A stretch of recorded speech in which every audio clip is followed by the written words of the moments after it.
Зохиолч Төдвийн Гочоо. Аавын яриа, түмний яриа номоос. Уран бор буюу Чүлтэм гэлэн.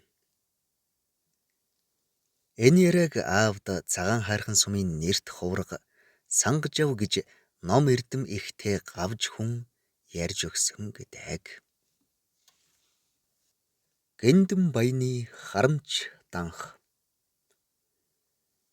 Сайн Оюнхан аймгийн Хошууч Бэсийн хошуу одоогийн цагаан хайрхан сумын нутаг Ширээгийн голын хөндийд өнөөгийн сумын төвөөс дээш 8 км орчимд Дуутын хүрээ гэж олон зуун лам хувраг шавлин суудаг олон ч дацантай үзэсгэлэнтэй сайхан хүрээ байсан гэдэг. Тэр хүрээний уран хэмээгч Чүлтэм гэлэн буюу уран борын тухай сонин хачин яриа хөөрөө их байдаг байжээ. Чүлтэм гэлэн 19-р зууны сүүл 20-р зууны эхээр тусаг хүрээнд шавлин сууж байсан бөгөөд ном эрдэмт төдийлөн их шамдаагүй боловч урнаараа ойрын аймаг хошуудад алдаршсан.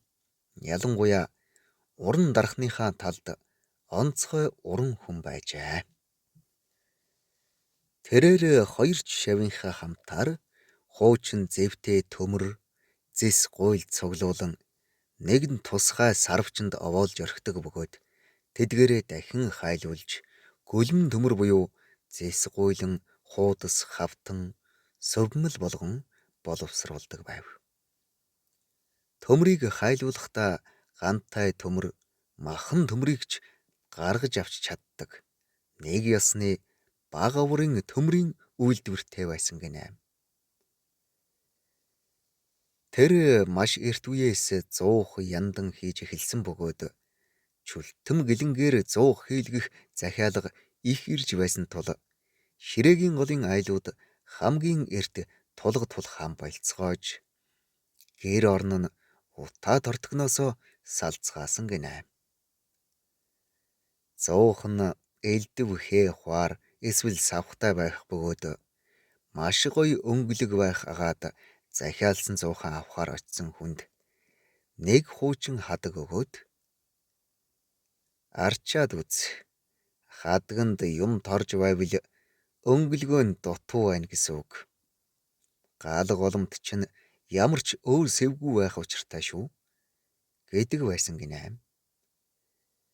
Нэг удаа хошуу нутагта нэлээд дээгүрт орох баян гиндэн гэгч айл 2 гуйлан данх хийж өгөхийг түүнээс хүсчээ. Их ч гоё 2 данх бэлэн болж 10 хоногийн дараа гиндэн ирж данхаа авахдаа борын санаанд хүрхүүц шан хөлс өгсөнгүй. Данхаа аваад яг гарах гихт нь Чүлтэм гиндэн гой наад 2 данх чинь арай л бүрэн бэлэн болоогүй. Би дотрын цайрцсан боловч жаахан газар өнгөлгөө хийх ёстой юмсан. Та маргааш ирж авна уу гэд өгсөнгүй гинэ.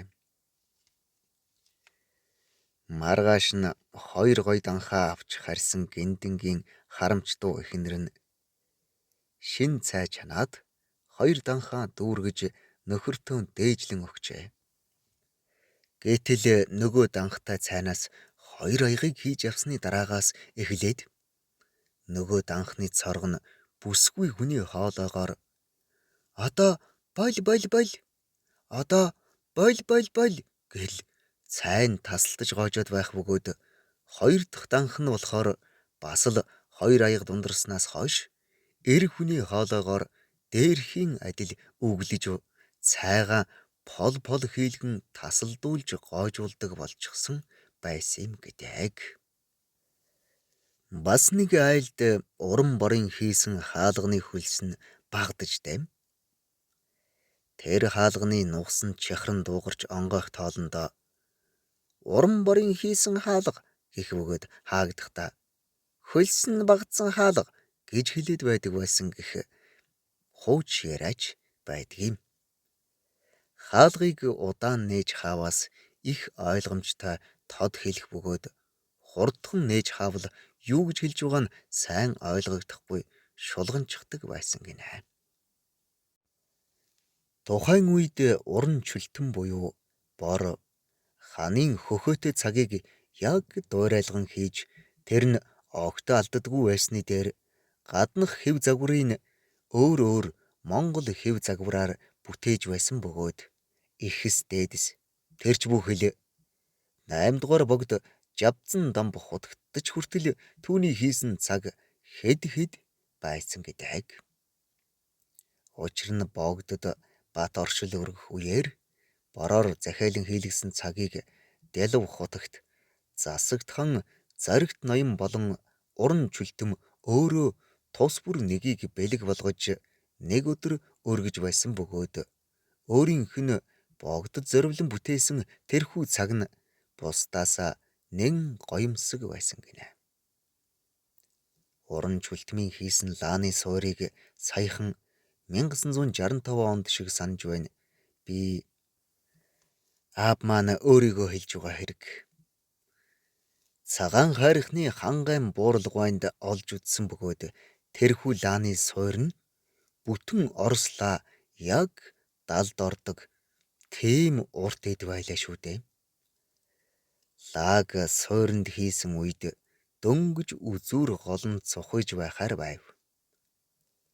Лаа асч богиносхын хэрээр жин хөнгөрөх бөгөөд тэр үед лаа өргөгдөж мөн л дөнгөж үзүүрэн цухиж байсаар дуусдаг байлаа.